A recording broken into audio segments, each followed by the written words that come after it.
Alright guys, welcome back to another video. Sorry I've been gone for a while. To be honest, there just hasn't been much happening in the game. I don't really want to record my BG's fights, especially with the metas being super boring and super tedious. And I didn't really want to record Crucible. I really don't like endgame content. I thought I would have been more excited for it, but again, it's literally just a bunch of like monotone fights. They're just a little too long in my opinion. It wasn't too hard. I only spent like 15-20 revives on it. That was just because of some bad like choices. I spent like 5 or 6 on a stupid Daredevil or whatever, because I used my rank 3 Apocalypse 6-star rank 3. That was not fun. But either way, I'm in a new alliance this season, a little bit higher tier in War, and yeah. So in this alliance we have actual like war planning, rather than just like set paths where you have to choose your champions. And here we're going to be taking path 9 for the first two, or actually no, we're taking path 9 this entire way through. Next war it will be a bit different. But yeah, here we have this Kushala versus Gentle. When I first looked at this assignment, I had no clue whether or not this was even going to work, because I had no clue like how well Kushala would work against Gentle. Not to mention, this is the node where he only like he gets half of his power back whenever he uses special. So, yeah, this is going to be very long, very like stressful for me at least, because I have no clue whether this is going to work or not, right? Because I put an invul boost on, obviously you saw, because I was like, I don't know whether I'm going to have to tank a special 3 or not, because again, he's just going to have power constantly. Not to mention the unstoppable Gentle is really annoying to deal with. Again, that's kind of his main threat. He's a bit tanky, but I mean, for a war setting, that's not that big of a deal. Right, we have 5 minutes, and unless we're using like a 6-star, it should be fine. Yeah, the other thing we have to worry about is the whatever it's called, hazard shift. It's rupture and bleed. Kushala is immune to bleed, so we can really only hit him during the bleed phase. This node is made for Lumitrix. I don't know if he would have worked here. Yeah, no, I don't think he can, because the way the Gentle's reverb works. But either way, yeah, this fight here, I get my invul boost a little cucked, but it's fine. This fight went a lot better than I thought it would. It is just really slow, and Kushala isn't really able to like maximize her rotation too well. I was kind of scared to go for intercepts, because if you try to go for a medium intercept, then it's just like completely based on whether or not he throws a special, because if Gentle throws a special, well then you're cooked. GG's. Good game, good luck. Whatever, however you want to phrase it, but yeah.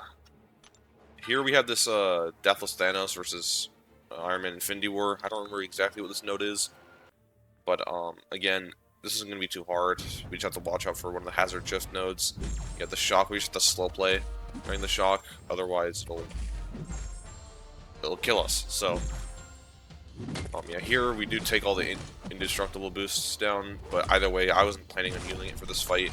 And again, Thanos has that protection, 3 of them, so if anything does go like severely wrong, we have that at our disposal. He's also tactic, but that's not that big of a deal. Again, here we're just slow playing. It's really, really boring. Like, it's even more boring like playing it than watching it, because you literally just have to sit back and do nothing. It is super annoying. Either way, yeah, we're just going to try to get all of our Furies, get to the Special 2 with our Armor Breaks, Armor Shatter, just do a bunch of damage. I'm not completely sure how Armor Shatter and Armor Break works. I think it prevents armors from, like, happening, I think. But again, I have no clue.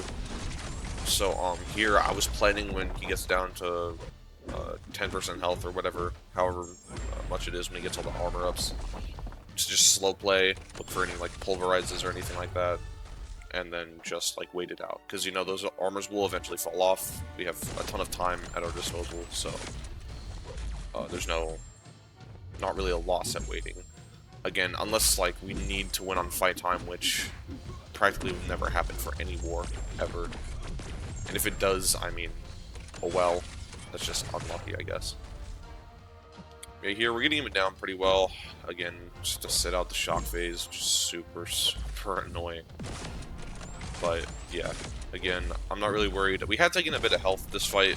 I'm pretty sure this is our only Deathless Thanos fight this war, so it doesn't really matter that much. I will say the Indestructible, whenever he gets a special one, is so annoying, because like, you literally just can't do anything. And he's like always going to have a special one at some point in the fight, so it's just constantly cycling it. But yeah, fight goes down pretty easily. There, he didn't trigger the armor ups. I think that's because of the armor shatter. I don't really know how that debuff works. All I know is that it makes you do more damage, I think, at least. But yeah, now we're gonna continue on with the rest of Path 9. I forgot who we have here. It might be a Dust, a Tumor. Okay. This fight we're going to be using Ironheart for.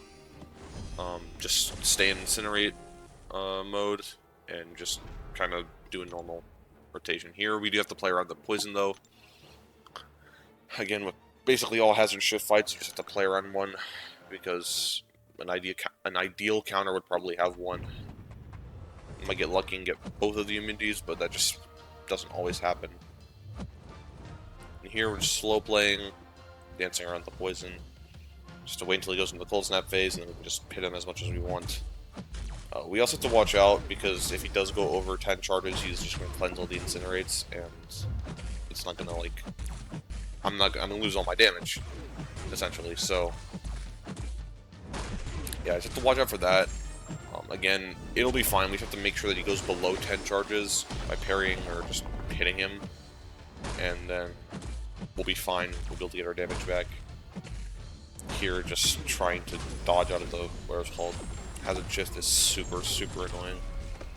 I don't really know how to, like, understate it or overstate it. It's just, it's probably, like, my least favorite thing to do in war.